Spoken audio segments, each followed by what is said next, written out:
This video has been a long time coming because I wanted to make sure that I had a good understanding of the laws around wild camping in Ireland. So this is my take on it.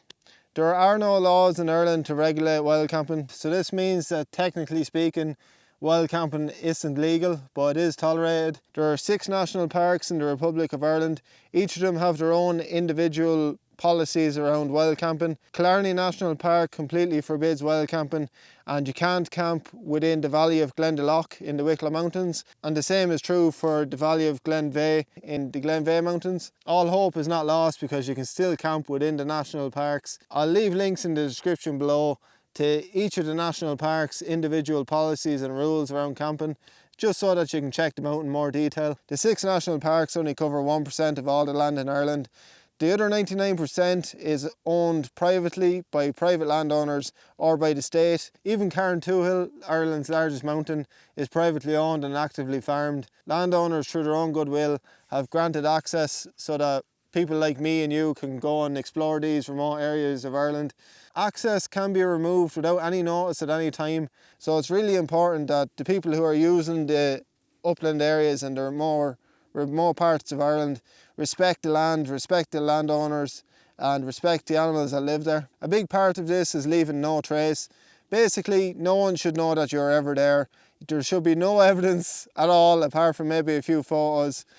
There are no bins up in the upland areas or out in the remote parts of Ireland, so do be prepared to bring your litter home. Anything that we carry in should be carried back out. Apple cores, bananas, orange skins, although they're compostable, they've no place in the mountains and they should be removed. I started to bring a little dry bag just so that I've somewhere on the exterior of my bag that if I see a bit of litter I can pick it up and pop it in there, and then when I'm finished my hike I can dispose of it properly. Any gates that you go through need to be closed behind you.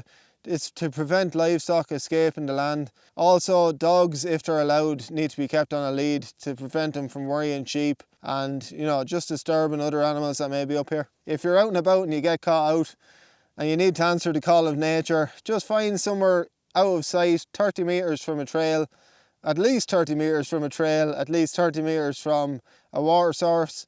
Have a trowel at the ready, dig yourself a 12cm cat hole.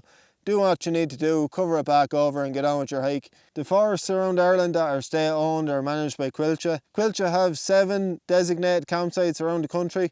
They also have little shelters on the waymarked trails just to provide hikers with somewhere to settle down for the night or get in out of the rain. I've camped in the forest quite a bit and I've never been asked to move on. I think that's purely because I took myself away. I don't cause any disturbance to anybody. I keep a low profile and most of all I leave no trace. So, I don't bother anybody and nobody bothers me. The same goes for beaches and coastal areas. If you took yourself away and keep a low profile, you should be absolutely fine.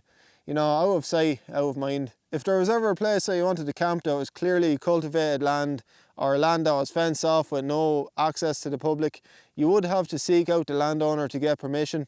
Also, if you see land that has, no trespassing signs or signs that state no camping, I would just move on and find somewhere else to camp. If for some reason I was asked to move on by the landowner, I would do so politely. But if it was getting dark, I'd ask if it's okay just to stay the night. I'd leave first thing in the morning and obviously I'd leave no trace. But if they still insisted that I move on, I'd do so politely. I wouldn't put up any arguments and yeah, just keep it all nice and polite. If for some reason the Gardaí showed up and asked me to move on and I refused, I'd then be committing an offence, so do keep that in mind.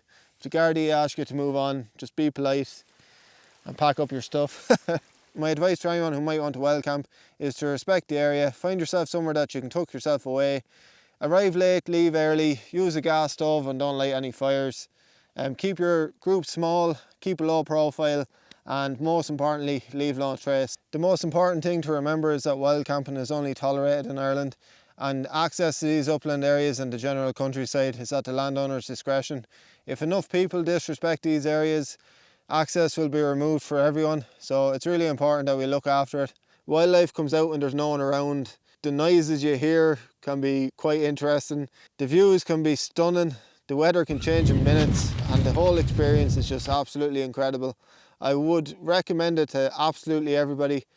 And yeah, thanks very much for joining me in this one. I hope the information was somewhat useful to you and I'll see you in the next one.